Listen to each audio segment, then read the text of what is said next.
Alors, je pense que vous avez sûrement regardé mes dernières vidéos où on parlait du fruit de Luffy et de sa nature. Donc, si vous ne les avez pas vues, vous pouvez aller les voir après cette vidéo, elles vous aideront à mieux comprendre mon point de vue sur la question.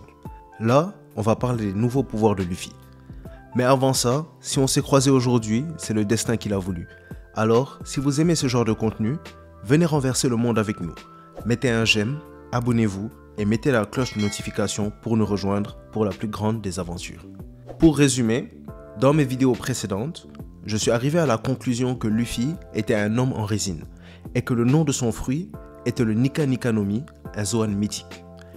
Le nom Nika permettrait de comprendre pourquoi le gouvernement avait voulu cacher son nom, étant donné que le nom Nika est une référence directe au siècle oublié, dont le gouvernement essaye de cacher toute l'information. Mais aussi, pour celui qui est perçu comme la réincarnation d'un personnage historique, un Zoan mythique serait idéal. Le statut de Zoan mythique expliquerait aussi pourquoi Luffy peut utiliser d'autres éléments comme le feu et les éclairs. Même si beaucoup pensent que le fruit de Luffy reste un paramecia, je pense que la question n'est pas vraiment là.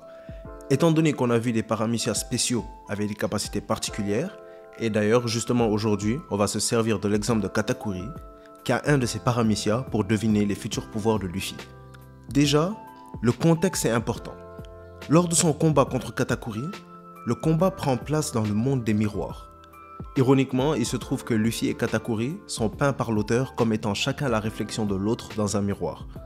Non seulement à travers leurs valeurs comme leur désir de protéger ceux qui leur sont proches, mais aussi par leur style de combat avec la ressemblance de leurs fruits du démon.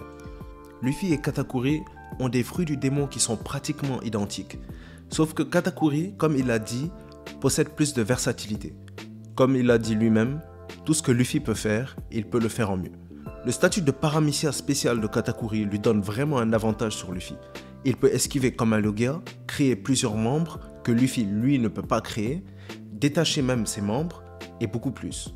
Mais je pense que si Luffy et Katakuri doivent être vus comme des réflexions d'un même miroir, alors Luffy, en devenant de la résine, pourrait avoir ces mêmes capacités que Katakuri. Que ce soit à travers un Zoan mythique ou un paramecia spécial, la résine n'est pas solide et on sait que Luffy est son élément, il est de la résine. Donc, en étant de la résine, qui n'est pas solide, il est très probable qu'il obtienne le pouvoir d'un Logia, comme un peu avec le paramecia spécial de Katakuri. Mais il aura ce pouvoir tout en gardant les capacités d'un paramecia à pouvoir générer un élément à volonté. Luffy pourrait donc, comme Katakuri, en combinaison à son acquis de l'observation, esquiver des coups en modifiant sa substance, détacher ses membres, en créer des supplémentaires, tout ça combiné à sa capacité d'utiliser le feu et les éclairs. Et ces gears pourraient vraiment donner à Luffy un tout nouveau style de combat et lui permettre de prendre l'avantage dans la bataille d'Onigashima. Son combat contre Katakuri dans le monde des miroirs et les pouvoirs similaires à notre protagoniste de ce dernier seraient alors une référence pour les prochains pouvoirs de Luffy. Il serait alors le meilleur de tous les mondes, un Zoan mythique avec les pouvoirs d'un Logia et d'un paramecia. Et on connaît tous l'intelligence combative de Luffy, qui trouve toujours des moyens originaux d'utiliser ses pouvoirs, comme par exemple avec ses gears. On peut donc en attendre beaucoup de lui, car comme Luffy l'a dit lui-même, il ne perdra pas face au Mochi. Donc, voilà ce que je pensais un peu sur la question. Je pense que Katakuri était un exemple de ce qu'une amélioration du fruit de Luffy pourrait donner. Si vous voyez d'autres possibilités pour les futurs pouvoirs de Luffy, mentionnez-les en commentaire.